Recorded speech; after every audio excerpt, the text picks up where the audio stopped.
Bonjour Céline. Je suis ravie de faire cette séance avec toi. Pareil. La première question que j'avais à te poser, c'était en fait, qu'est-ce qui t'a amené à avoir envie de faire cette séance? Tu veux dire ce que je veux travailler? Oui, Ah oui. Moi, ça serait travailler sur mon comment? Cette envie de moi qui n'arrive pas à arrêter de manger. Ce- J'arrête déjà là. C'est marrant, non, comme formulation? Qu'est-ce que vous en pensez?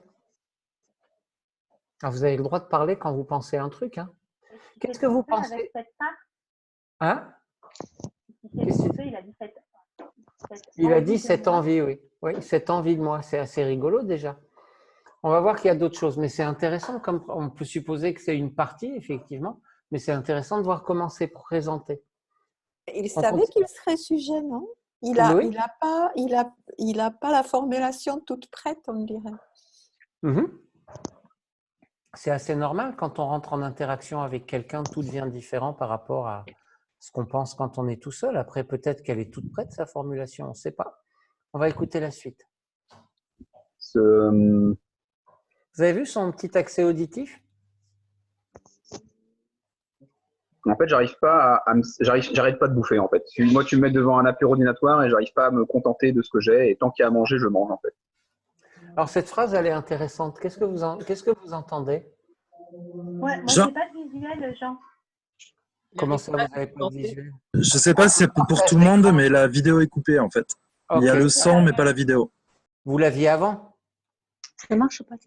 Non, ça c'est resté fixe. sur l'opérateur en fait. Ouais, c'est Ah. fixe. On reprend. Et là? Cette envie de moi qui n'arrive pas Ok. à arrêter C'est de bon. manger. Ce- ce- En fait, j'arrête pas de bouffer en fait. Moi, tu me mets devant un appel ordinatoire et j'arrive pas à me contenter de ce que j'ai. Et tant qu'il y a à manger, je mange en fait. Qu'est-ce que vous entendez? On dirait que ça vient pas de lui. Alors déjà, c'est intéressant. Ça ressemble. C'est la voix de Nathalie, ça. Oui, c'est ça. Bonjour Jean. Et bonjour à tous. Nathalie. Déjà, c'est intéressant parce qu'effectivement, dans sa façon de se dissocier de la part qui n'arrête pas de manger, pour reprendre sa métaphore, enfin son envie de manger, il y a quelque chose de passif qui s'installe automatiquement si on pense en termes de métaprogramme. Ça vous paraît clair, ça? C'est normal, hein, de la part d'un client, au fond, puisqu'il vient vous voir parce qu'il y a un truc sur lequel il n'a pas la main. Si on résumait, on pourrait se dire que les gens viennent nous voir parce qu'il y a une part d'eux qui est dissociée et sur laquelle ils ont le sentiment de ne pas avoir de contrôle. Mais néanmoins, c'est quand même une formulation passive. Quoi d'autre? Vous voulez que je revienne un peu en arrière? Il a parlé de se contenter.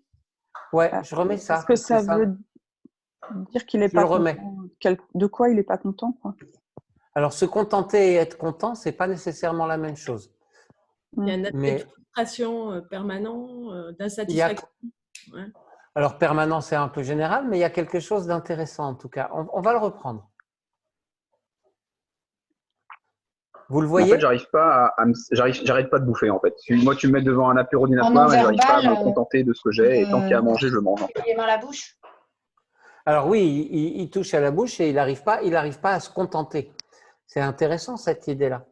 Parce que moi, s'il me dit ça, avec le petit côté provoque que certains me connaissent, je vais lui demander toujours, dans tous les domaines, et avec un œil un peu… Vous voyez ce que je veux dire? Ça pose plein de questions. De quoi il parle quand il parle de ça? Est-ce que c'est juste quand il mange ou est-ce que c'est dans d'autres domaines aussi qu'il n'arrive pas à se contenter? Tiens, t'en penses quoi d'ailleurs? Tu veux bien répondre à cette question-là? Oui, justement, je suis en train de sourire à ce que tu disais. Alors, est-ce que vous le voyez suffisamment ou est-ce que je le mets en grand? Qu'est-ce que vous voyez, vous, comme image? C'est bon? Oui. Ok, d'accord. Donc, tu souris à ce que je dis. Ça t'inspire quoi, à part ça? Est-ce qu'il y a d'autres domaines où tu n'arrives pas à te contenter? Est-ce que c'est une tendance naturelle dans tous les domaines? Ouais. Ouais. Enfin, je suppose quand même que quand tu as fait pipi, comme ta vessie est vide, tu te contentes de ce que tu as déjà fait ou tu veux continuer et rester devant les toilettes ou… Dans les toilettes, c'est pas très plaisant. Tu prends pas trop de plaisir dans tout ce qui amène du plaisir. Tu dis ça. Tu dis ça. Bon, c'est intéressant de remarquer ça parce que vous voyez qu'on a déjà une tendance à vouloir toujours plus. Est-ce que je peux le verbaliser comme ça par rapport à ce que tu dis? Et c'est intéressant parce qu'on peut se demander si c'est un problème ou pas. Je relance la vidéo et puis vous me dites s'il y a des problèmes techniques ou si vous le voyez bien. Donc, cette envie de toi qui n'arrive pas à arrêter de manger. Ouais, cette envie de moi ou cette partie de moi, mais ce côté où j'arrive pas à me retenir en fait. Je sais que je le regretterai après, j'aurais trop mangé, mais pourtant j'arrive pas à m'arrêter. Vous verrez tout à l'heure, je me souviens de ce qu'il a dit hier. Alors je précise quand même pour que les règles du jeu soient claires, que je ne revois jamais la vidéo après qu'elle ait été enregistrée, sinon ce ne serait pas du jeu. Oui. Mais vous verrez que dans ce qu'il dit là, parce que je m'en souviens encore, il y a le début d'une double contrainte, il y a la première moitié. Je reviens juste un tout petit peu en arrière. Si je puis me permettre. Oui, c'est lui. C'est qu'il a parlé de ses autres frustrations après. Il les a toutes énumérées vers la fin. Oh, tu crois qu'il les a toutes énumérées? Je crois pas. Enfin, une partie en tout cas. Et en plus, je pense que ça va au-delà de la frustration. Je pense que la partie dont il parle, mais bon, je ne veux pas tout vous dévoiler tout de suite. De ce que j'ai, et tant qu'il y a à manger, je mange en fait. Donc, cette envie de toi qui n'arrive pas à arrêter de manger. Ouais, cette envie de moi ou cette partie de moi, mais ce côté où j'arrive pas à me retenir en fait. Je sais que je le regretterai après, j'aurais trop mangé.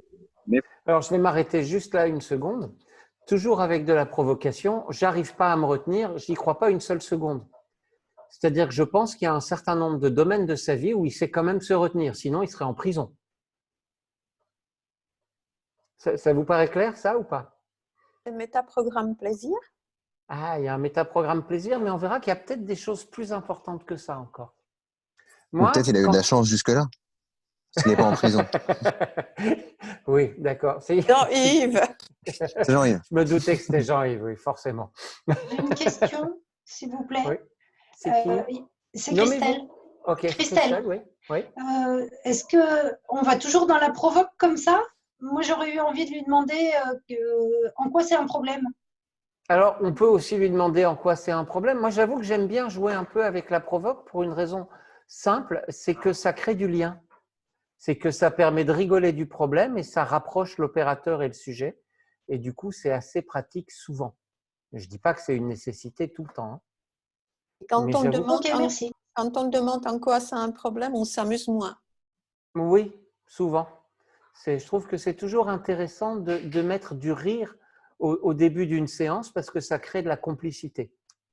Mais bon, pas toujours, pas avec tout le monde, quoique. Bien reçu, merci. On continue. Pourtant, j'arrive pas à m'arrêter. Tant que j'ai à manger, je mange. Quand je fumais, c'était pareil. Tant que j'avais des clopes, je fumais. Alors, là encore, si on était en tête-à-tête, je te poserais plein d'autres questions comme ça. Parce qu'il y a des tas de plaisirs qu'on peut répéter indéfiniment tant qu'on peut. Et je ne sais pas jusqu'où tu es prêt à aller avec ça. Je vais rester évasif compte tenu du contexte. Mais il a arrêté de fumer. En plus. Ouais. C'est-à-dire qu'il nous raconte des bobards. Il arrive à arrêter en plus. Mais il ne l'a pas encore dit. Si, il a dit quand je fumais. Il a dit quand je fumais. Il l'a présupposé. Oui. Donc, il nous pipote, on pourra lui dire d'ailleurs. Il ne nous pipote pas tout à fait. C'est comme ça qu'il le dit. J'arrive pas à m'arrêter, c'est amusant parce qu'on sent vraiment qu'il y a deux parties qui se parlent. Une partie qui fait et l'autre qui a envie de l'arrêter. Oui. Moi, la question que j'aimerais poser, c'est en quoi c'est important de l'arrêter, quoi. Oui, tu peux la poser. Comme ça, tu peux répondre, Cédric. Ouais, Cédric, en quoi c'est important pour toi de devoir arrêter cette partie-là? Parce que cette partie-là, elle est dans le plaisir immédiat et elle ne se rend pas compte des conséquences. Et les conséquences, ça peut être d'être mal dans ma peau, d'être malade,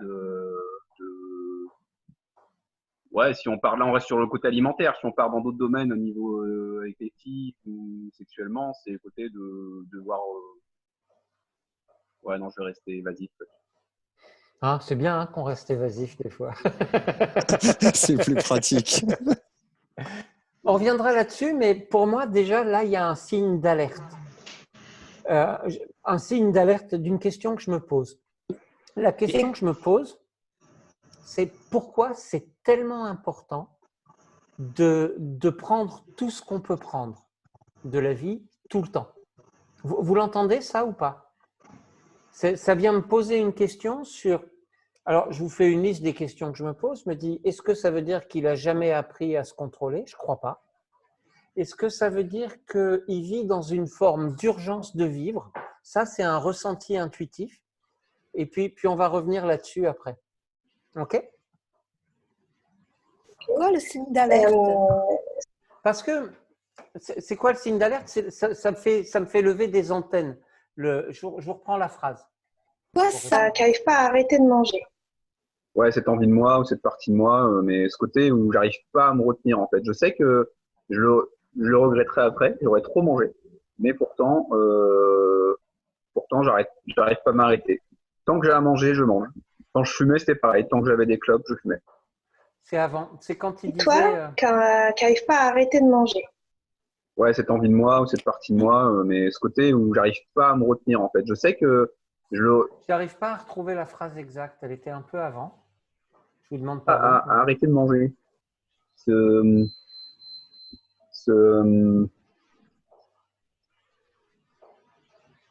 En fait, j'arrive pas j'arrête pas de bouffer en fait. Moi, tu me mets devant. C'est le j'arrive pas à me satisfaire qui m'interroge. Si ce besoin permanent à me limiter. Qui m'interroge pour l'instant. Ouais.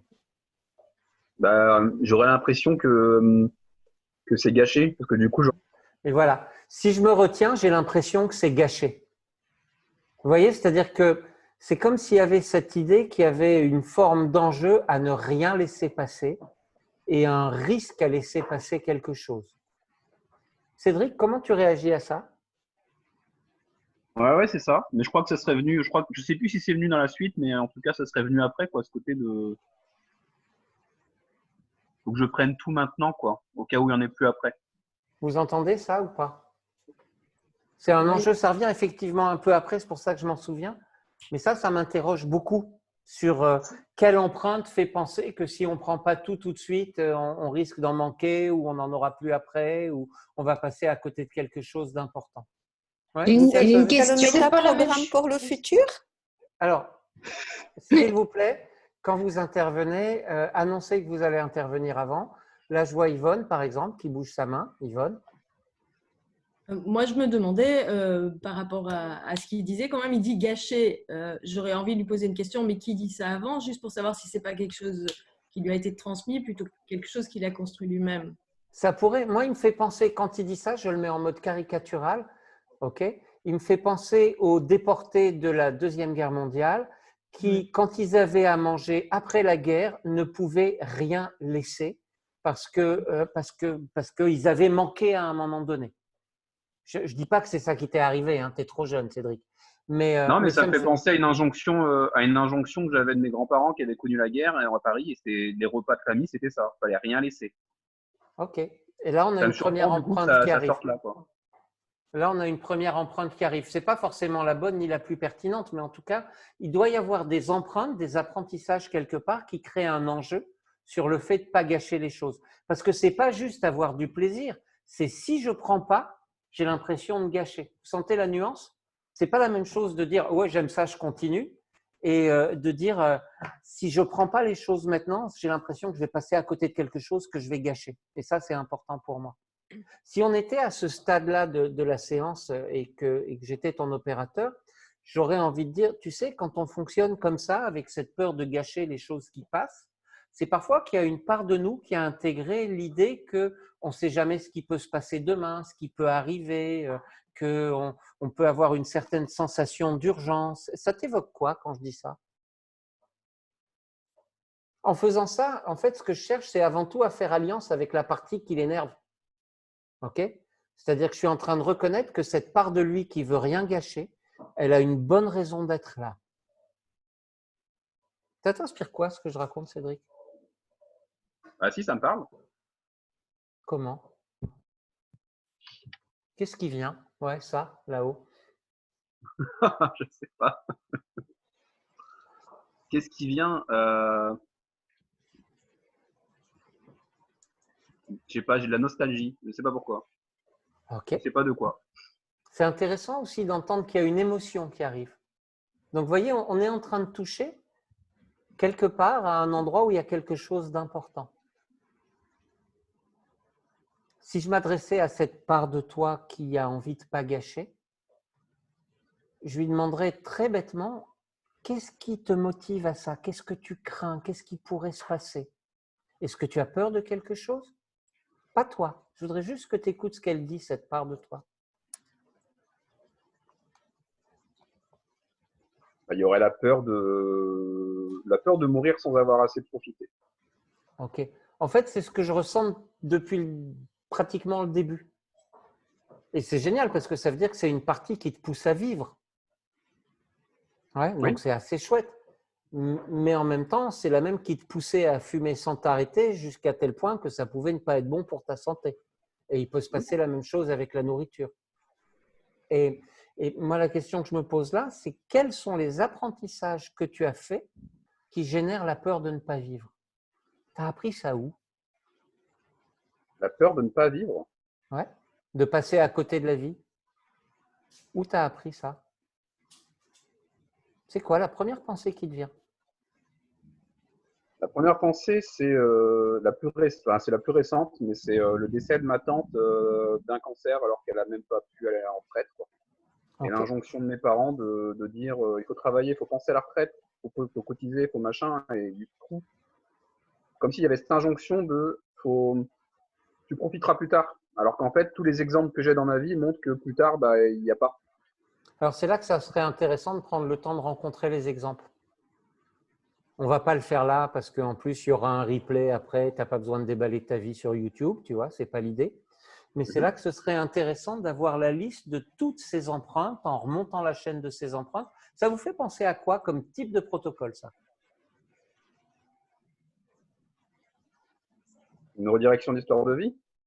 Typiquement, cette émotion, la nostalgie, ça aurait été intéressant de l'ancrer. Cette cognition que tu évoques là serait aussi intéressant de l'ancrer. Et de remonter tous les moments et toutes les empreintes de ta vie où tu profiteras plus tard, tu t'es aperçu que ça n'avait pas de sens. Ça vous paraît clair, ça, ou pas? Ouais.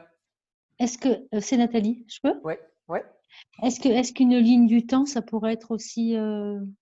La ligne du temps, c'est une mise en forme, en fait. Ouais. Pour moi, la ligne du temps, c'est une métaphore. C'est pas vraiment un protocole, c'est plutôt un espace dans lequel on construit le travail. Mais oui, ça pourrait. Mais en tout cas, il y a quelque chose de ça, d'une succession d'apprentissages. D'ailleurs, vous voyez qu'il fait beaucoup d'accès oculaire, visuel, remémoré, si ces trucs-là existent. C'est une succession d'expériences qui viennent lui raconter ça. Et ce serait intéressant qu'ils puissent toutes les verbaliser. Et je serais prêt à vous parier qu'il ne faudrait pas grand-chose pour que la part qui est concernée par ça, si on s'intéresse à ça, elle soit prête à répondre par un signal idéomoteur assez facilement. Alors évidemment, quand je dis ça, pour peu qu'elle ait envie de dire non, pas moi, tout ça, ça pourrait résister. En même temps, la tête vient de s'incliner. C'est-à-dire qu'on peut se poser la question de qu'est-ce qui est en jeu pour cette part de lui à ce moment-là? Pourquoi c'est tellement important pour lui? Et qu'est-ce que ça raconte sur son histoire et sur ses expériences? Et surtout en validant tout ce qu'il y a de légitime à ne pas vouloir passer à côté de profiter de la vie quand on a plein d'expériences qui montrent que c'est un risque. Parce que c'est un comportement qui est extrêmement utile sur la base des expériences qu'il a brièvement évoquées. Est-ce que ça vous paraît clair, cette idée-là? À toi, ça paraît clair, Cédric? Oui, mais j'ose plus bouger du coup.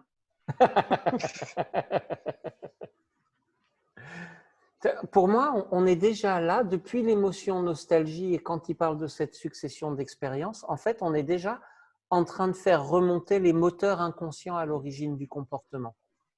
Est-ce que ça vous paraît avoir un sens? Puisque c'est en train de remonter qu'il est en train de faire « Ah, mais il y a ça et puis il y a ça », il est en train de faire des liens déjà. Alors, du coup… Ça, c'est Corinne. Oui. Oui.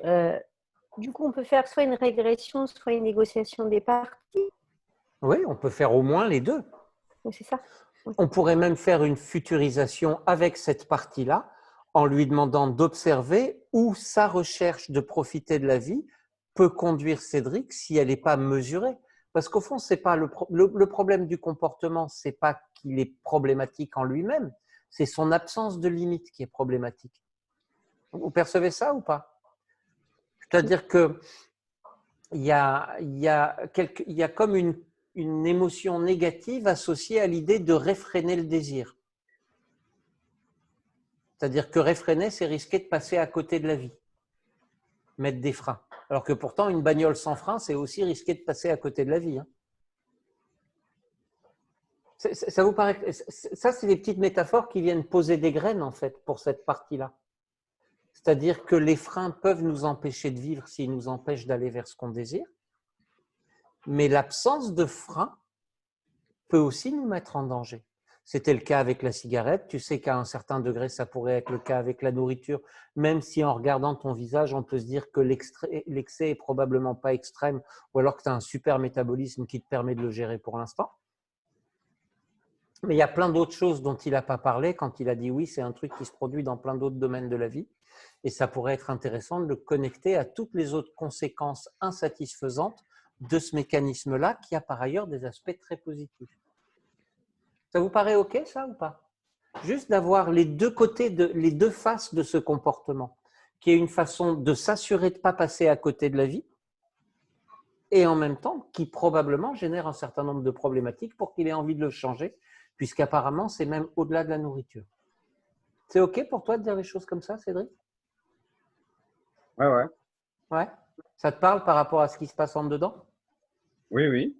Maintenant, c'est comment j'en sors, quoi. Ben, peut-être déjà en reconnaissant l'utilité. Et c'est là que vous voyez, on rencontre la résistance de base du client. C'est je viens avec un problème, arrêtez de me montrer que ce problème-là a une utilité. Ouais. Et pourtant, chaque fois qu'il l'évoque, il a un sourire comme une complicité avec ce fonctionnement depuis le début, en fait. Exactement. C'est très bien remarqué, Stéphane.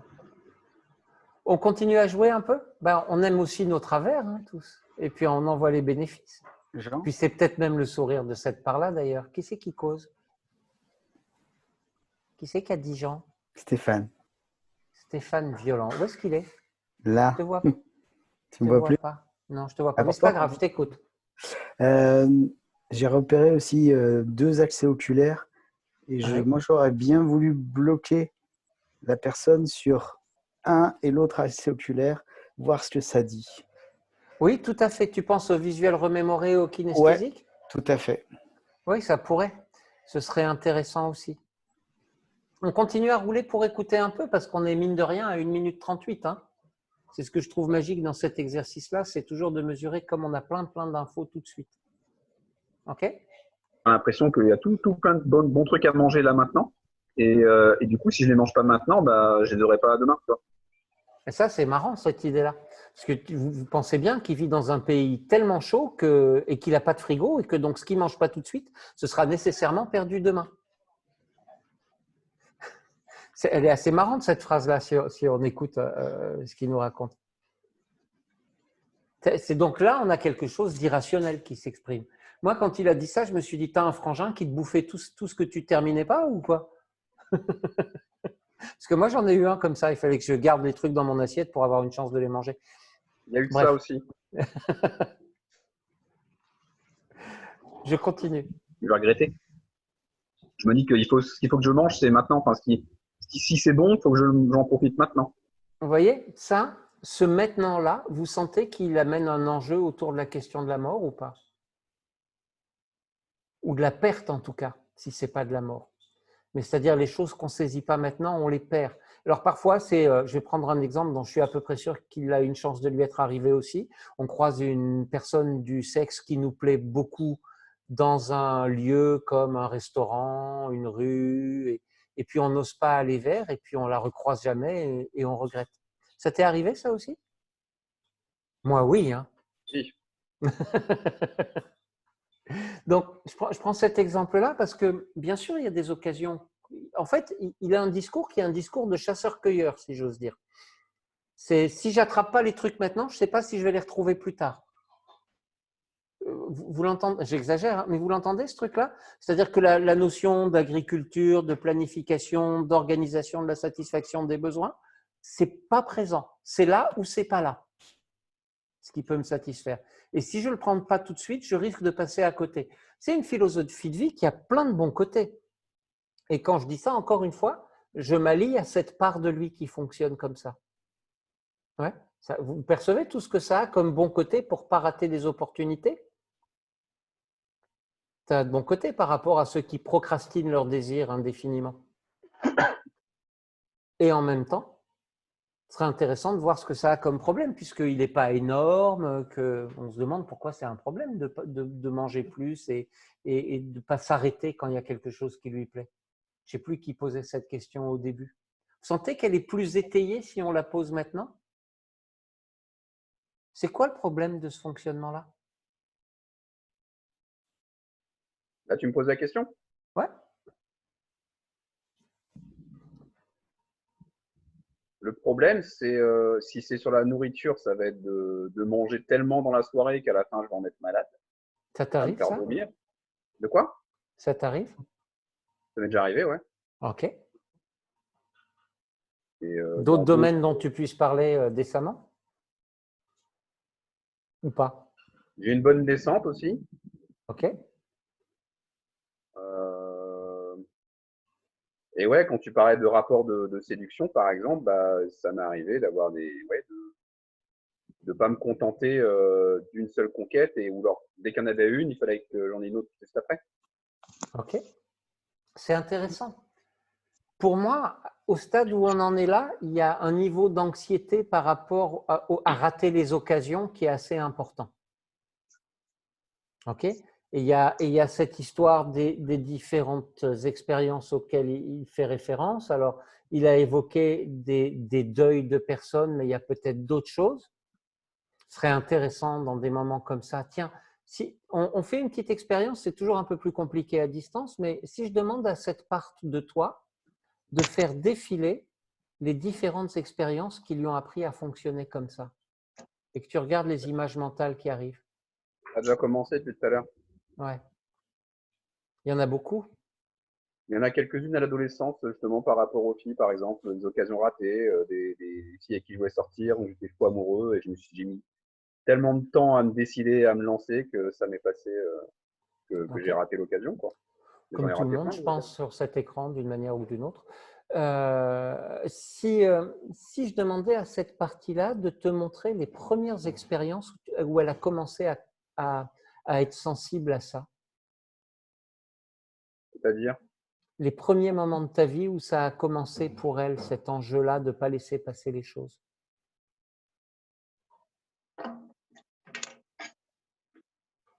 C'est-à-dire début d'adulte? Oui, c'est là que ça commence? Ou ça commence avant? Par rapport aux filles, c'est à ce moment-là. Oui, oui, en général, avant moi. Par rapport à la bouffe, avant. Comme tu disais, justement, le côté où j'avais un grand frère. On bouffait avec mes frangins, dans la famille, on avait le droit de se resservir que si on finissait notre assiette. Donc, on se dépêchait de finir avec mon frère et on se resservait. Et quand il n'y en avait plus, on essayait de piquer à ma sœur. Ok. C'est encore un exemple hein, de risquer de perdre. Est-ce qu'avant ça, il y avait encore des choses qui ont appris à cette part de toi à faire comme ça?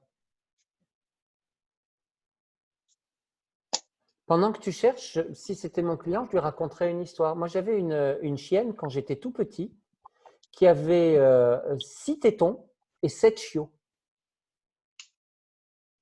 Et en fait, le problème, c'est que le 7e, on a dû le nourrir nous parce que sinon, il n'aurait jamais eu accès à la survie, quoi. Ça n'a probablement aucun rapport avec toi. Je ne pense pas que ta mère avait 6 tétons, tout ça. Ce n'est pas ça que je veux dire. Hein. De toute façon, vous n'avez pas fait des portées, donc ce n'est pas l'enjeu. Mais est-ce qu'il y a d'autres choses qui te viennent à l'esprit avant? Là, je vois pas. Ok. J'essaye de voir s'il y a un truc… Si on était en séance, je demanderais même à cette partie de te plonger en transe elle-même pour t'expliquer pourquoi elle fait ça, parce que quelque part, c'est elle qui sait le faire et c'est elle qui sait d'où ça vient. Mais est-ce que vous voyez, comme là, on a déjà plein de matières pour commencer à travailler quelque chose. Et en fait, cette part de lui, elle a l'impression que ce qu'on ne comprend pas tout de suite est nécessairement perdu. Parce qu'elle a appris ça. Et d'une certaine manière… On a toujours dit, en fait. C'est même pas que je l'ai appris tout seul, j'ai l'impression qu'on me l'a dit. Ok. C'est important aussi. Donc, vous voyez, on a déjà plein de matières à recadrer tout ça tranquillement, en transe, avec cette partie-là. Est-ce que c'est OK ou pas, jusque-là? Ouais. On regarde si on a d'autres choses intéressantes sur les quelques minutes qui viennent. J'avais un petit retour à faire à Céline, de toute façon, donc on va avancer un petit peu. C'est quoi pour toi regretter? Hein? Pardon? J'ai pas entendu, Farah? C'était la vidéo, Jean. Ah, pardon. OK. Je reprends. Alors, c'est intéressant d'ailleurs parce que c'est la question… Regretter. Je reprends cette question-là parce que c'est là que moi j'ai commencé à avoir… Et du coup, si je ne les mange pas maintenant, bah, je ne les aurai pas demain. Tu vois. Je vais regretter. Je me dis qu'il faut, ce qu'il faut que je mange, c'est maintenant. Enfin, si c'est bon, il faut que j'en profite maintenant. C'est quoi pour toi regretter? C'est quoi pour toi regretter? Alors, c'est intéressant comme question. Elle est là, Céline? Oui, oui, je suis là. Qu'est-ce que tu cherches quand tu poses une question comme ça? Qu'est-ce que je cherche? C'est une bonne question. En fait, je voulais juste… je voulais m'assurer que c'était vraiment un regret, en fait, pour lui, quand il le disait, et s'il y avait quelque chose d'autre qui allait venir. Et comment tu pourrais savoir si c'est vrai ou pas que c'est un regret pour lui dans la question que tu poses? Après, je me dis que par rapport à la façon dont il va répondre et la façon potentiellement que son corps va bouger, je pourrais revoir avec lui. Ok. Pour moi, le risque de ce type de questions, c'est qu'elles amènent des réponses conceptuelles et dissociatives. Parce qu'en fait, si tu me demandes c'est quoi pour moi regretter, la probabilité la plus élevée, c'est que je te donne la définition du dictionnaire. Je ne sais pas si ça vous parle, cette idée-là. Ce n'est pas que toi, hein, c'est un défaut qu'on peut tous avoir par moment, de se méfier d'avoir des questions analytiques qui cherchent de la compréhension, qui cherchent des définitions.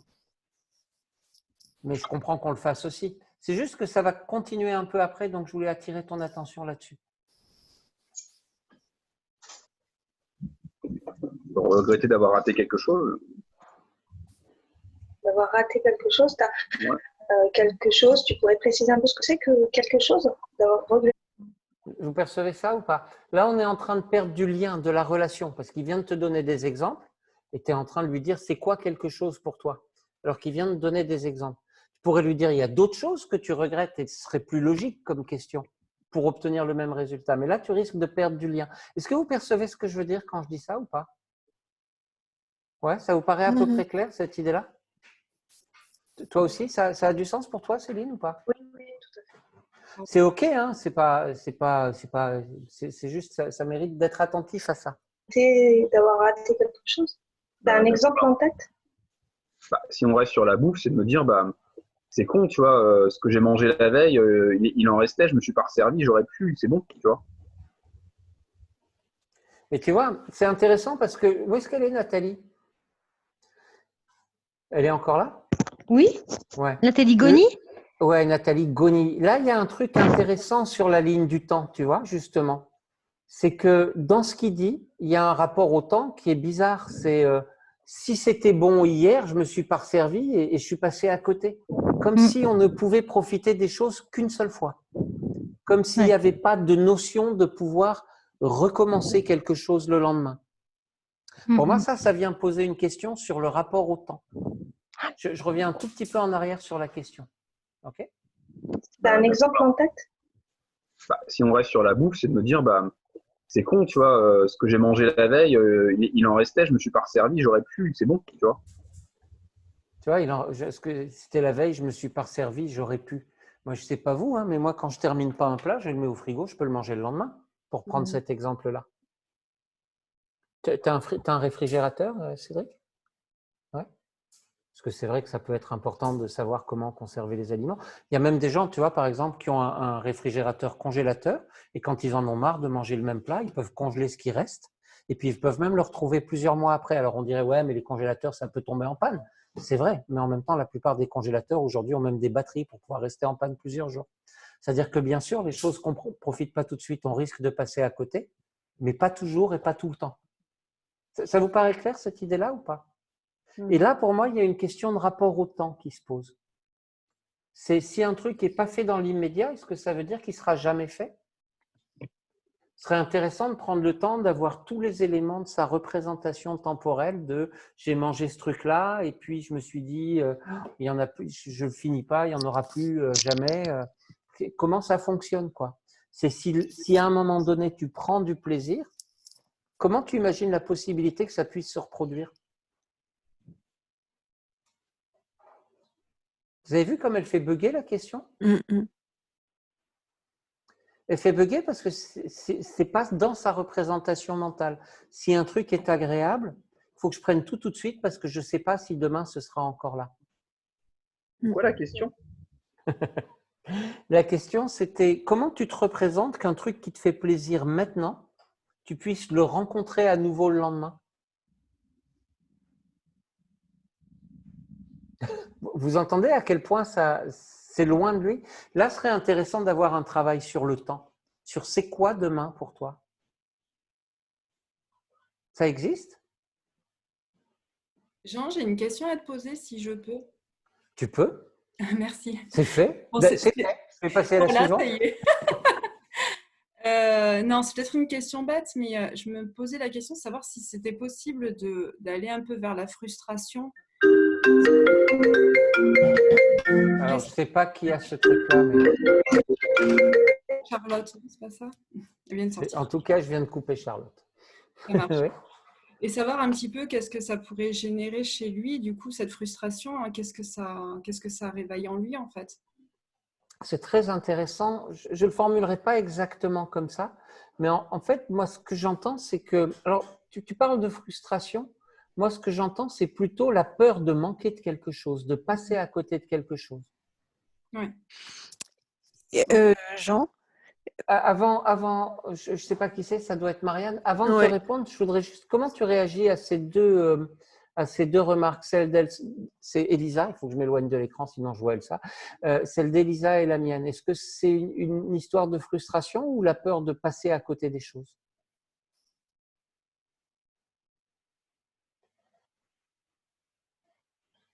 J'ai l'impression que c'est lié. Pour moi, c'est la même chose. Ok, intéressant. Marianne, tu voulais quelque chose? Oui, moi j'ai l'impression que quelle que soit la chose, c'est le plaisir lié à la chose parce que quand il fait ce retour très bizarre, le lendemain, si ça y est encore, je me dis j'aurais pu en manger encore hier alors qu'il n'en a pas mangé plus hier, peut-être qu'il n'avait pas plus de plaisir, mais je trouve qu'il y a un truc autour du plaisir qui est très fort. Je pense que c'est un truc autour du temps parce que tu vois, le plaisir, il pourrait être le même hier et demain, par exemple. Ouais, mais c'est pas exactement ça resterait du plaisir. Oui. C'est pas exactement ce qu'il dit. Finalement, peut-être qu'il se demande s'il a pris assez de plaisir. C'est-à-dire, est-ce qu'il a eu la bonne dose de plaisir? Il est capable de regarder en arrière pour vérifier, est-ce que j'ai eu la bonne dose de plaisir ou est-ce que j'aurais pu en avoir davantage? Ce qui est important, je pense, c'est d'entendre ce qu'il dit aussi. C'est d'entendre ce qu'il dit aussi, c'est est-ce que j'aurais eu assez de plaisir dans cette vie, en gros? Parce qu'il y a cet enjeu-là qui est assez fort. C'est comme le futur qui n'existe pas. Il y a quelque chose autour du futur qui est comme manquant. C'est un peu la sensation que ça me donne. Quand je lui demandais c'est comment demain, j'ai pas de réponse en fait. L'idée d'avoir du plaisir demain. J'attends encore la réponse. Oui, on l'a pas eu. Mais la rupture de pattern indique qu'il n'y a pas de représentation à cet endroit-là. Que ça pourrait être intéressant justement avec une ligne du temps, d'accepter que le temps puisse s'arrêter à chaque instant, mais qu'il puisse aussi y avoir des choses dans le temps. Parce que depuis le temps que tu te racontes que tu n'as pas le temps, tu as quand même eu du temps jusqu'à présent. Avec ce genre de ratification, on obtient du oui en principe. Ouais. Et Jean, c'est Brice là.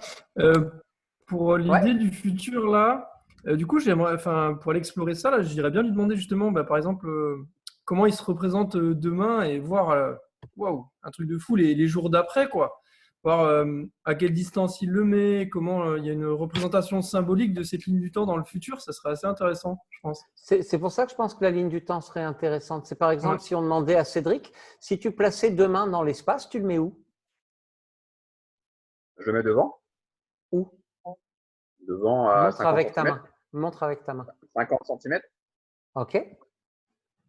Et est-ce que dans ces 50 cm, tu penses qu'il peut y avoir des choses agréables ou pas?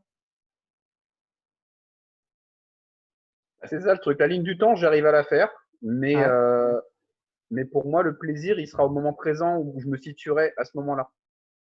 Ok. Je ne peux pas prévoir, dire je prendrai du plaisir dans une semaine. Je prendrai du plaisir quand j'y serai. Est-ce que tu arrives à faire des tâches qui demandent un travail soutenu pendant plusieurs jours, par exemple? Oui, mais ça me fait chier. Voilà. Ok. Alors, ça fait chier tout le monde, hein. On préférerait tous avoir du plaisir tout de suite. C'est assez normal. Alors, il y a peut-être aussi un travail à faire sur l'apprentissage de la frustration, pour reprendre ce que disait Elisa. C'est pas exclu. Ouais. Du coup, ça veut dire qu'en fait, Cédric, tu fais aucun projet en fait dans l'avenir, départ de vacances ou des choses comme ça? Si. Si, malgré tout.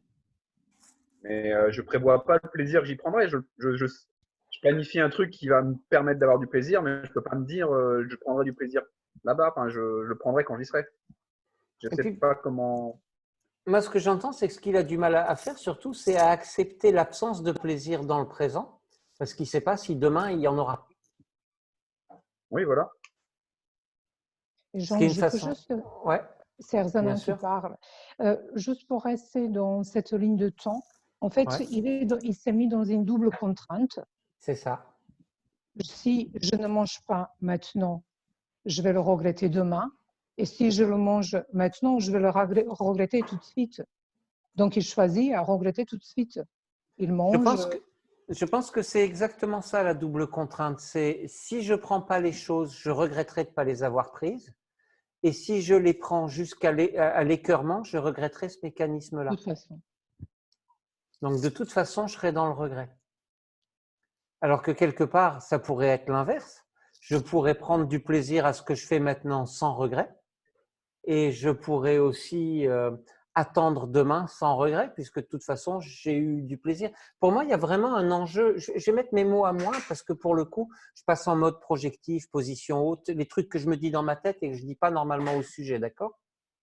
Mais ce que je me dis dans ma tête, c'est il y a un niveau élevé d'insécurité par rapport à la possibilité d'être satisfait dans l'avenir, par rapport à la présence même de l'avenir.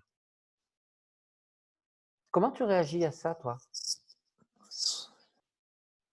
Je dirais que j'ai pris une grande inspiration quand tu l'as dit, de fou, c'est ça. Ok. Et ça, on ne sait pas d'où ça vient, mais il y a toutes ces expériences et toute cette transmission familiale. Une chose qui pourrait être très, très intéressante, je me suis retrouvé chez un chaman latino-américain il n'y a pas très longtemps, et une chose très intéressante qu'il m'a proposée, c'est de devenir mes différents ancêtres et de vivre à travers eux, à travers leur expérience. C'est-à-dire que, par exemple, ce serait très intéressant de devenir tes grands-parents qui ont manqué pendant la guerre, de ressentir ce qu'ils ressentent, de les laisser te dire en toi ce qui s'est passé pour eux, de dialoguer avec eux et d'échanger là-dessus jusqu'au moment où les grands-parents vont mieux, où on leur a appris à eux aussi que c'était fini, la guerre, par exemple. Vous sentez les enjeux qu'il peut y avoir derrière? Alors, ça demande de la transe derrière tout ça. Ouais. Ça vous parle ou pas, ce truc-là? Je trouve que c'est vachement intéressant comme type de travail d'aller chercher comment est-ce qu'on peut se réparer soi-même en allant réparer dans le passé les générations qui nous précèdent, en prenant le temps de vraiment rencontrer leurs peurs et leurs souffrances. C'est OK? Jean? Ouais. Ouais, c'est Jean-Yves. Moi, je me permets, enfin, là, pour le coup, moi, dans mes projections internes, j'ai même la sensation d'un rapport entre la vie et à la mort, quoi. Moi aussi. Qui est fort. Fort. Mais en même temps, je dirais qu'il l'est chez chacun d'entre nous et qu'on peut tout ramener à la vie et à la mort. Mais oui, c'est ce ressenti-là. Mais là, dans la non-projection du plaisir du futur, ça m'évoque ça, en tout cas. Moi aussi, et c'est le mot qui m'évoque le plus ça, c'est si je ne le fais pas maintenant. Il faut que je le fasse maintenant. Et dans ce qu'il a dit tout à l'heure, quand il disait oui, mais si j'ai pas, même à l'instant présent, si j'ai pas pris du plaisir hier, je regrette. Comme si le fait de ne pas l'avoir fait dans le passé, il y avait eu un risque et que même s'il est encore là pour en profiter maintenant, bah, il regrette de ne pas l'avoir fait avant. Et dans la mécanique, je trouve qu'il y a quelque chose de particulier du coup. Pour moi aussi, le seul truc, c'est que tu vois, comme il y a tout un travail éducationnel qui vient de ses parents et de ses grands-parents, on ne sait pas vraiment si c'est sa peur ou une peur qui lui a été transmise. C'est pour ça que je trouve que le travail sur le système est intéressant. Bien sûr. Oui, la façon dont ça a été introjecté à un moment, bien sûr. Voilà. On continue encore un petit peu et puis on passe au deuxième cas. Par exemple, si imaginons, imaginons, c'était bon, j'aurais dû me resservir quand il y en avait en fait. Parce qu'il n'y en aura peut-être plus quand je voudrais m'en resservir. T'aurais dû. Ouais. Et ça te fait quoi quand t'entends le t'aurais dû le faire? Ça me fait quoi quand j'entends j'aurais dû?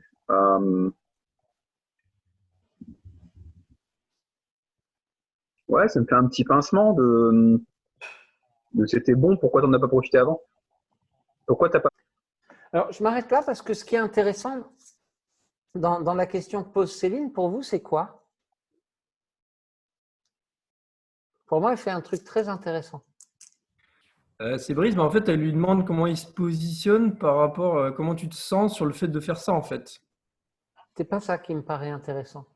Non, c'est de vivre ses émotions internes, en fait. En fait, ça, il le fait déjà.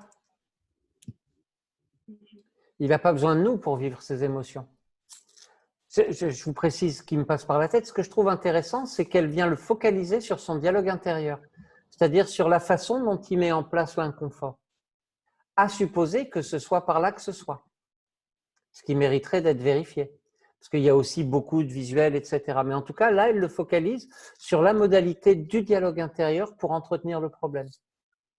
Et ça pourrait être intéressant parce qu'on pourrait déjà travailler sur ce dialogue intérieur avec, par exemple, qu'est-ce que tu pourrais te dire d'autre quand tu n'as pas fait un truc qui, tu vois, quand tu n'as pas fini le plat, qu'est-ce que tu pourrais te dire d'autre que j'aurais dû en profiter?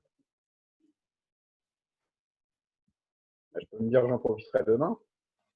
Ouais, mais tu n'y crois pas et ça se voit. Parce que je ne vais pas mourir demain.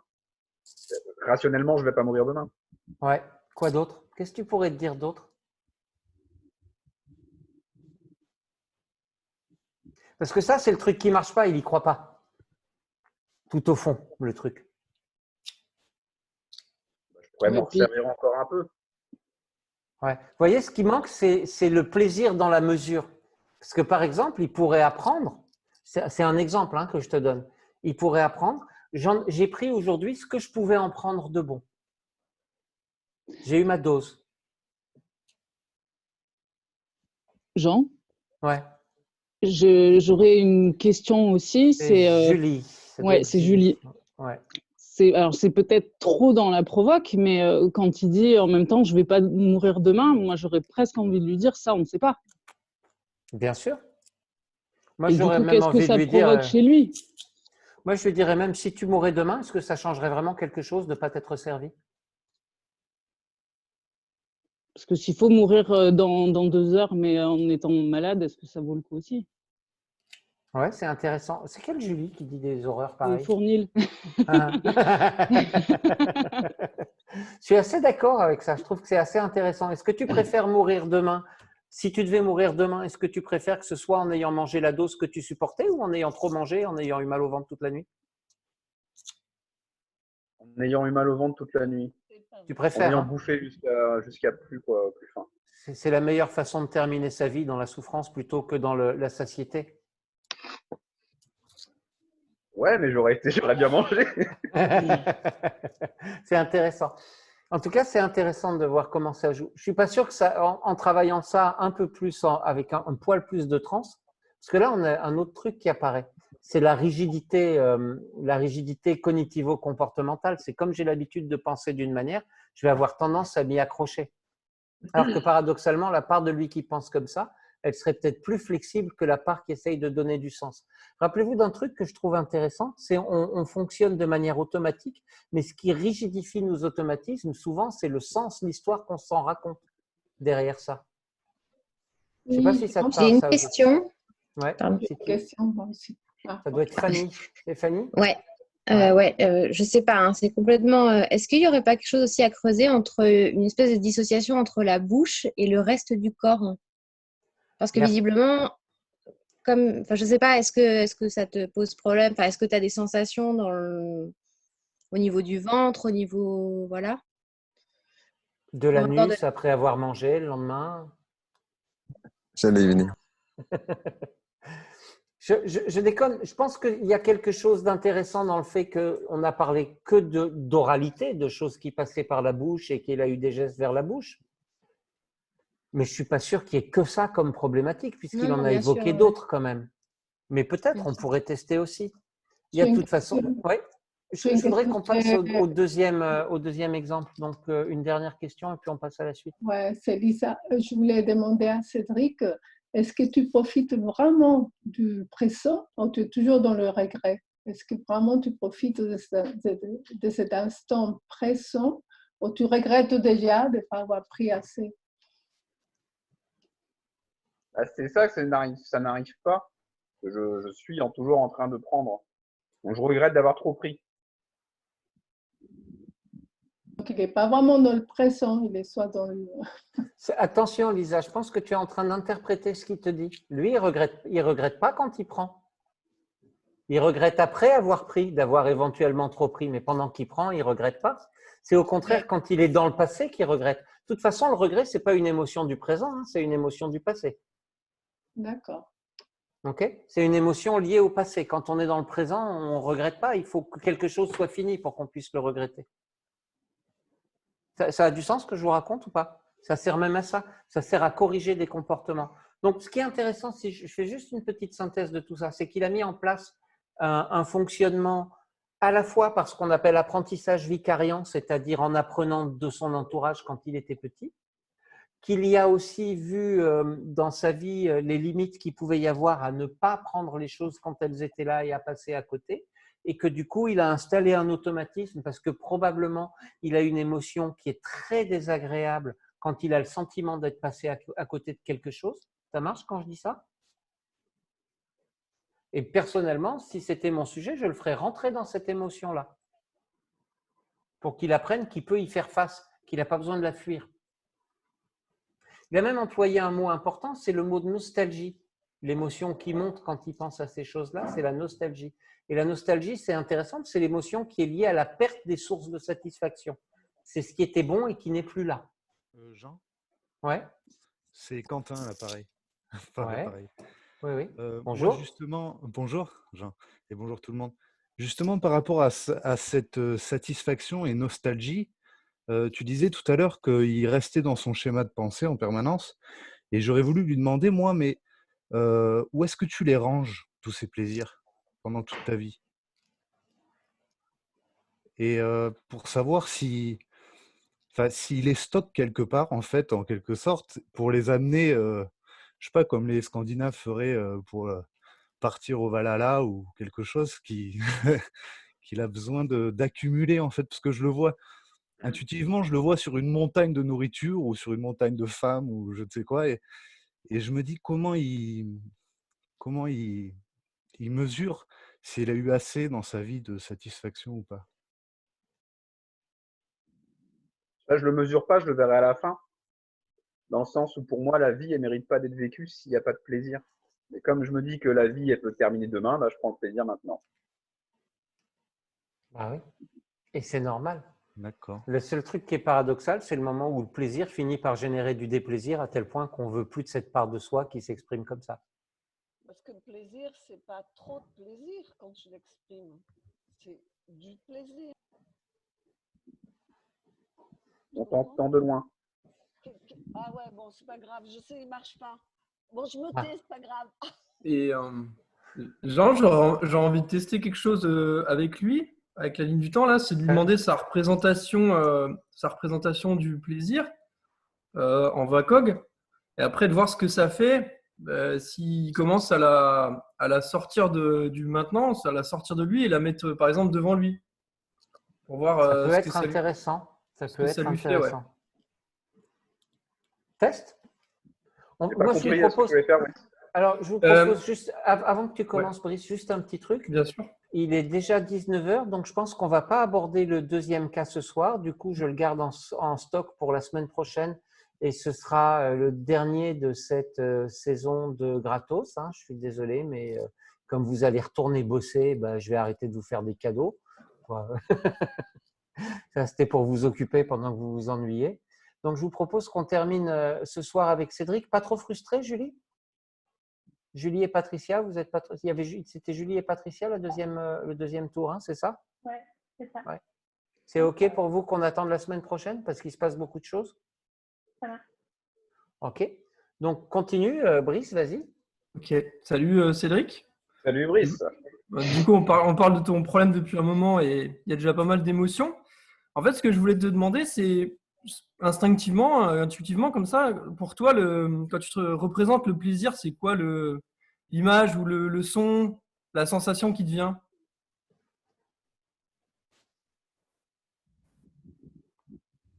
La sensation, c'est dans la bouche, c'est le gustatif.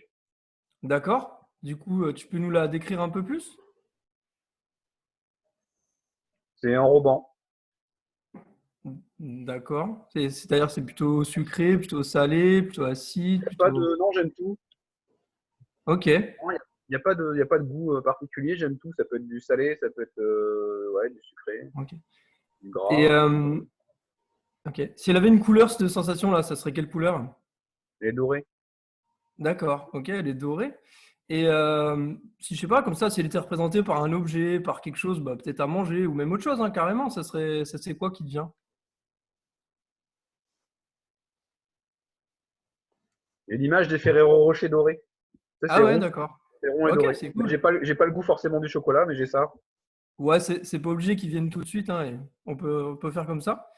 T'imagines là que du coup, t'as ce rocher, il est dans la bouche là. Ouais. Ok. Tu le sens bien en toi avec. Qu'est-ce que ça te fait du coup, ouais? Là, j'ai envie de l'avaler du coup. Ouais. Ah, ok, j'imagine, ouais. T'es d'accord qu'on teste quelque chose du coup de différent, quelque chose que t'as jamais fait pour. Oui, bien sûr. Ok. Cool. Surtout avec toi, je suis prêt à faire des expériences. Ok, on va commencer avec celle-là. Après, on verra où ça nous emmène. Hein. Ok. Tiens, si tu devais la faire bouger, cette sensation, tu sentirais qu'elle pourrait bouger déjà où dans ton corps?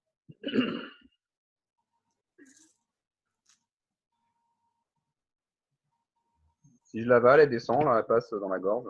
Ouais, mais ça, c'est ce que tu fais d'habitude. Si je te demande de faire autre chose, quelque chose que tu fais pas d'habitude. Elle monte. D'accord. Ok. Et du coup, qu'est-ce qui change pour toi quand ça monte comme ça dans la tête? Ça explose, c'est encore mieux. D'accord. Ok. Du coup, t'as pas forcément besoin de manger et de faire descendre les trucs pour prendre du plaisir. C'est ça. C'est comme si je mettais un truc dans ma bouche et le plaisir montait et du coup englobait tout mon cerveau, toute ma tête et que j'ai pas besoin de l'avaler en fait. D'accord. En fait, il faut juste que je t'apprenne à faire de la masturbation mentale. Si tu veux. Il n'a pas dit qu'il avalait ça. Hein. Et, si on va un peu plus loin maintenant, c'était OK. Par où tu pourrais faire sortir ce Ferrero Rocher là, cette boule dorée? Maintenant que tu as commencé à la faire bouger. Hein? Elle n'a pas besoin de sortir. D'accord. Mais si comme ça, si on s'amusait à faire quelque chose, si tu t'amusais à la faire sortir, tu pourrais la faire sortir par où? Comment? Là, elle est plus là parce qu'elle a explosé dans le cerveau. Ah, elle a carrément explosé. C'est comme si ça avait tapissé mon cerveau de doré. D'accord. Et cette sensation-là, ce truc doré, là, si tu arrivais à le faire sortir de ton corps, il sortirait comment? Je peux t'interrompre un instant, Brice? Oui, bien sûr. Juste pour une seule raison, parce que tu es en train de le forcer sur ton chemin alors qu'il n'y en a pas besoin. D'accord. C'est-à-dire que sans avoir besoin de lui faire sortir quoi que ce soit, parce que ça, c'est contraire à sa demande à lui, en fait, lui, il aime le plaisir. Par contre, tu pourrais lui semer devant lui partout plein de petits rochers. Tiens, Ouais. imagine un instant, tu comprends ce que je veux dire? Parce que là, tu forces sur ton idée et ton idée, elle lui convient pas forcément. Je vais tester juste ça, si tu veux bien, Cédric. Tu es avec moi? Je te Ouais, demande ouais, d'imaginer plein de petites boules dorées un peu partout devant. ouais. Ça fait comment? Bah, c'est cool. Mais en une demain, une après-demain, une la semaine prochaine, une dans 10 ans, plus ou moins grosse, plus ou moins petite, jusqu'au moment où il y en a partout. Sur tout le chemin de la ligne de vie. Ouais. Et puis même sur les côtés. C'est comme des étoiles en fait, sauf que c'est des Ferrero. Ah, c'est cool. On dirait le petit pousset qui est passé avant. Tu comprends le sens de ma remarque, Brice? C'est au lieu Ah de ouais, le ouais, forcer à faire un truc qu'il n'a pas envie, donne-lui un truc qui lui manque en fait, l'idée qu'il puisse y avoir du plaisir partout et tout le temps. ouais, et comme disait Nadège, je sentais qu'il se refermait aussi je sentais que là, du coup, je forçais à faire un truc, c'était pour tester. Mais effectivement, ouais. Et du coup, c'est vrai, comment tu te sens avec tous ces petits Ferrero que le petit poussé a semé devant toi, là? Là, tout de suite, j'ai faim. Et tu te Mais rends compte que tu ne vas pas pouvoir tous les manger parce qu'il y en a qui ne sont pas là aujourd'hui. bah, c'est ça, ouais. Bah, du coup, ça me rend paisible sur l'avenir. Tu vois l'enjeu de travailler avec la ligne du temps, de créer un avenir où il peut y avoir du plaisir. Et donc, je suis assez OK avec l'intention, mais pas de lui enlever le truc. Parce que si tu as du plaisir et que tu as déjà peur de le perdre, ne lui enlève pas. Ouais, je comprends. Ouais, je comprends. Ouais, c'est OK cette idée-là? D'autres choses là-dessus? Pour moi? Pour vous tous? Ça aurait pu marcher dans l'inverse, de lui enlever, sur s'il y avait eu un problème alimentaire, de créer du plaisir et de l'enlever pour que la personne ait envie de l'avoir. C'est une aversion à la perte, quoi. J'ai pas compris. Est-ce que Ça aurait tu pu peux marcher dans l'exprimer l'inverse. autrement? Dans le comportement inverse, ça aurait pu être intéressant de procurer du plaisir et de l'enlever pour créer le besoin et l'envie à la personne de manger pour quelqu'un qui se Ah, nourrirait pour pas, le par exemple. motiver, tu veux dire, oui, Ouais, pour quelqu'un qui pour ne mangerait motiver. pas, éventuellement, oui, ça pourrait. Ou ça peut être intéressant de semer d'autres types de plaisirs que manger pour l'enlever après et lui donner envie de ces autres types de plaisirs plutôt que manger, par exemple. Mais là, c'est peut-être trop complexe dans ma tête. laisse passer, un peu perdu. l'idée. On en reparle. Non, il s'est trop pantalon. D'autres choses que vous avez envie de voir là-dessus?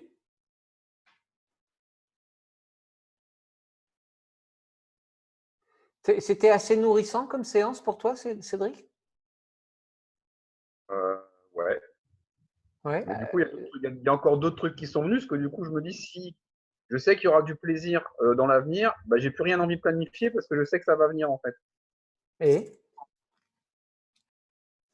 Bah, j'ai peur de stagner. Ok, d'accord. C'est intéressant parce que vous voyez ça nous raconte quoi? Ça nous raconte que dans son mécanisme, dans son, je vais appeler ça son anxiété au manque de plaisir, il y a un moteur. C'est ça qu'il est en train de nous dire. En même temps, tu pourrais planifier pour qu'il y en ait encore plus que ceux qui étaient déjà là. C'est vrai. Fanny, tu voulais dire quelque chose? Moi, non, pardon. Moi, j'ai quelque chose, Jean, à te demander. C'est Nathalie. Oui. Quand tu viens de demander à Cédric, est-ce que c'était assez nourrissant pour toi cette séance? Quand tu lui demandes ça, qu'est-ce que tu veux déclencher? Est-ce que tu veux déclencher quelque chose chez lui? Non. Qu'est-ce que tu veux? Ok. Non, en fait, quand je lui pose cette question, je veux savoir s'il y a trouvé quelque chose d'utile pour lui et ça me vient à moi dans son registre linguistique du moment. Mais je ne cherche pas un résultat. J'ai envie de dire que là, c'est mon pilotage automatique qui fait le travail. Ok. Quelque part, c'est un effet de synchronisation, pas plus que ça. Ouais, d'accord. Ok. En fait, Tu m'entends? oui, c'est cette Fanny-là à laquelle je m'adressais, Fanny. Eh ben, c'est Donc, moi. Fanny Atlan. Oui. Est-ce qu'on pourrait travailler sur la différence entre le plaisir et le trop-plein? C'est-à-dire que les premières bouchées, elles donnent vraiment du plaisir et le cerveau, il communique ça au corps. Et au bout d'un moment, en travaillant avec les sous-modalités, commencer à sentir que peut-être pour un Ferrero Rocher, ça devient plus difficile à mâcher ou trop sucré, et besoin d'eau et un peu sec et des choses comme ça. Ah, c'est comme ça que tu fais, toi, hein? Oui, Quoi? On pourrait, mais c'est ton côté sadique. Tu vois, moi, je ferais plutôt l'inverse. Ah ouais? C'est-à-dire que plutôt que de le dégoûter d'en manger trop, je Ouais. lui apprendrais plutôt à tirer énormément de plaisir de peu. Ah ben, mais c'est ça, c'est-à-dire que c'est comprendre que les premières bouchées amènent vraiment du plaisir, alors que s'il continue, finalement, ce plaisir-là, il se transforme en un truc trop sec ou trop gluant ou trop machin, quoi. Je pense que ce serait plus intéressant de commencer par la première partie. Ah ouais, C'est-à-dire d'accord. c'est-à-dire que, par exemple, il pourrait se rendre compte que s'il prend une bouchée de quelque chose qu'il aime vraiment, Ouais. plus il la mange lentement, Ah oui. plus il peut en goûter toutes les qualités. Et je ne vais pas lui suggérer qu'il va en manger de plus en plus jusqu'au moment où c'est trop. Parce que ça va couper le lien, ça va pas lui donner envie. Par contre, s'il pouvait découvrir qu'il peut prendre extrêmement de plaisir avec très peu, peut-être il aurait moins besoin d'être dans la quantité pour le plaisir. Parce que peut-être qu'il découvrirait que la quantité de plaisir est décorrélée de la quantité de nourriture. Je ne sais pas si ça a du sens ce que je raconte. Si c'est clair pour Cédric. Cédric, je te donne une prescription. Oui. Achète un livre. Achète un livre de Daniel Gilbert, de Daniel Todd Gilbert, chercheur à Harvard, qui s'appelle « Et si le bonheur vous tombait dessus ?» qui va justement parler de la relativité du plaisir. C'est-à-dire que, par exemple, le fait d'être frustré va permettre d'avoir beaucoup plus de plaisir que le fait de ne pas l'être avec les mêmes quantités. C'est un peu comme quand tu as envie de pisser. Tu vois, tant que ta vessie n'est pas pleine, tu prends moins de plaisir à pisser que si tu t'es retenu pendant 1 heure. Ça te parle quand je dis ça? Tu l'as déjà vécu, cette expérience? Oui, oui. Tu as remarqué que quand ça fait longtemps qu'on se retient, c'est beaucoup plus agréable? Oui, mais c'est inconfortable quand même. Avant? Oui. Jusqu'au moment où tu pisses. Oui. Regarde le bouquin, tu verras, il est assez intéressant sur le rôle du contraste dans la satisfaction. Juste pour ça. Ok? Parce que je pense que c'est assez pédagogique aussi de rencontrer ça. Maintenant, tout le truc, pour moi, c'est qu'il y a un niveau élevé d'angoisse par rapport à passer à côté des choses. Et bien sûr, on peut faire tout ce travail de montrer qu'il y a des choses devant, mais le mécanisme qu'il a mis en place, il a plein de bénéfices, plein de moteurs, etc., qu'il a évoqués. Donc, ça pourrait aussi être intéressant, une fois qu'on a travaillé sur l'avenir, de peut-être aussi travailler sur le passé, de prendre encore une fois le temps de rencontrer tes grands-parents, ce que t'ont transmis tes parents, ce que toi-même tu as vécu comme expérience, et de prendre le temps de recadrer chacune de ces expériences-là, en transe, hein, ce n'est pas du recadrage blabla, mais de rencontrer chacune de ces expériences pour ce qu'on a permis d'apprendre aussi, pour ce que ça a permis d'apprendre. Parce que ces expériences de frustration, encore une fois, c'est exactement la même métaphore que l'absence de frein. Tu vois, s'il n'y a pas de frein, c'est bien, tu peux avancer, mais tu ne peux plus freiner.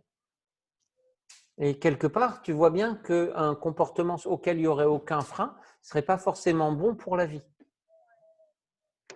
Donc, c'est à la fois très utile de vivre chaque moment comme si c'était le dernier, et en même temps, on ne peut pas vivre chaque moment comme si c'était le dernier, parce que si on fait ça, on se retrouve dans une situation… J'ai eu la même problème, je vais te raconter ma vie, tu vas comprendre tout de suite. Quand j'étais ado, il a bien fallu que j'attende d'avoir 50 ans pour commencer à me dire que peut-être penser à la retraite, ce n'était pas une connerie. Et évidemment, en faisant ça, j'y pense un peu tard, ce qui fait que la retraite… tu vois? Mais donc, je peux comprendre ce que tu dis. Et en même temps, peut-être que c'est intéressant de prendre du plaisir dans le présent et aussi de semer des graines pour l'avenir. C'est-à-dire de ne pas manger tout son plaisir tout de suite pour se donner des chances d'en avoir plus tard. Je ne sais pas si tu comprends ce que je veux dire. C'est vraiment juste penser… la phrase. Hein? Tu peux redire la phrase? Prendre du plaisir dans le présent et garder des graines pour en semer dans l'avenir. Pour ne pas avoir peur de manquer dans l'avenir, ça peut aussi être intéressant de le préparer. Trouver cet équilibre-là où on ne se prive pas beaucoup dans le présent, mais où en même temps, on se rappelle que les quelques privations qu'on fait aujourd'hui, c'est exactement le principe de l'épargne. Hein. Je mets quelques sous de côté. Pendant que je les mets de côté, ben, je ne les dépense pas maintenant et il me manque quelque chose. Et en même temps, si j'en mets pas de côté, ben, le jour où, par exemple, il y a le Covid et où je ne peux pas bosser, je risque d'être carrément privé de plaisir. Donc, parfois, économiser une partie du plaisir dans le présent, c'est une des conditions pour en rencontrer dans l'avenir. Ça fait comment quand je dis ça? Ça a du sens. Ça fait comment dedans? Si tu dis ça à la partie qui veut manger. Je te vois, Auria, hein, je vais essayer de t'attraper. C'est rassurant. Ok. Quand c'est rassurant, c'est bien émotionnellement. Voilà, Auria, je t'ai ouvert ton micro. Oh, ah, d'accord, c'est comme ça que ça se passe. Non, normalement, tu peux le faire toi-même, mais je l'ai fait pour toi. D'accord, ok. Non, je n'ai pas de question particulière, mais c'était juste pour savoir comment ça marche. Ok. Merci. Donc, je peux toucher les boutons sans quitter la réunion. Au pire, tu sors et quand tu te reviens, je peux te réouvrir. C'est arrivé, par exemple, pour Abergel, j'ai oublié son prénom, mais au début, ce n'était pas aussi net et aussi bien, hein, parce que je ne voyais pas bien, mais bon, je n'ai rien touché comme j'avais le son. Tant mieux. Merci beaucoup. Hein. Merci. Super. Merci à vous tous. Ça va si on s'arrête là? Oui, très bien. Merci à tous. Ravi de te voir, Sébastien. Tu as bien changé depuis la dernière fois que je t'ai vu. Merci, Jean. Je ne sais pas si c'est un compliment. Oui, oui, ça l'était. Merci. On se retrouve dans une semaine pour la dernière de ces séances-là. On verra comment continuer ça et on se tient au courant. OK? Merci bye bye. Merci beaucoup. Merci. Merci à tous. Merci. Bye. Merci, Jean. Merci à vous. Merci. Merci. Vraiment. Merci. Merci. Jeudi prochain. Ouais. Super. Tchuss, comme Merci ils à disent dans tous. certains Ciao, pays. ciao. Ciao, ciao. Oh, Luc, tu étais là? Super.